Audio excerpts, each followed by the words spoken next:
Have you ever pondered upon the condition of our dear planet? How much of a difference does recycling truly make in our fight against environmental degradation?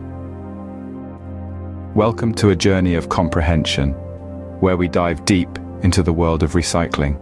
Recycling in its essence is the process of converting waste materials into new usable products. It's a practice that not only conserves resources, but also reduces the amount of waste that ends up in our landfills and oceans.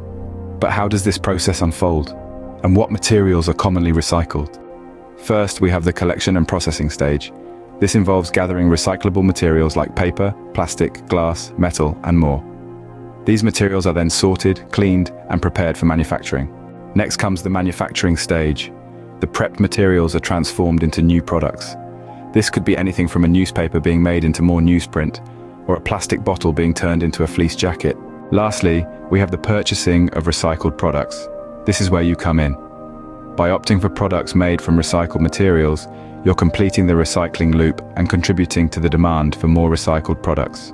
But while it may seem simple, the recycling process isn't without its challenges. Contamination, for instance, is a major issue. A single non-recyclable item can contaminate an entire batch of recyclables. Additionally, not all materials are equally recyclable. Some, like glass and metal, can be recycled indefinitely without losing quality, while others, like plastic, degrade each time they're recycled. So, what have we gleaned from our exploration today? We've learned that recycling is a multi-stage process that transforms waste into usable products, conserving resources and reducing landfill waste along the way.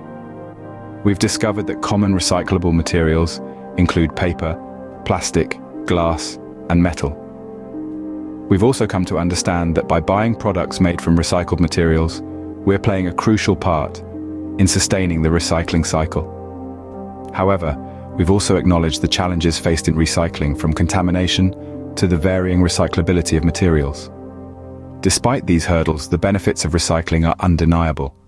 It's a practice that, when done correctly, can contribute significantly to our fight against environmental degradation. So, next time you're about to discard something, take a moment to consider, could it be recycled instead? Could this small act be a step towards a more sustainable future? Thank you for joining us on this enlightening journey. If you found this video helpful, don't forget to subscribe to our channel Ecolution. Here's to a greener, cleaner future, one recycled item at a time.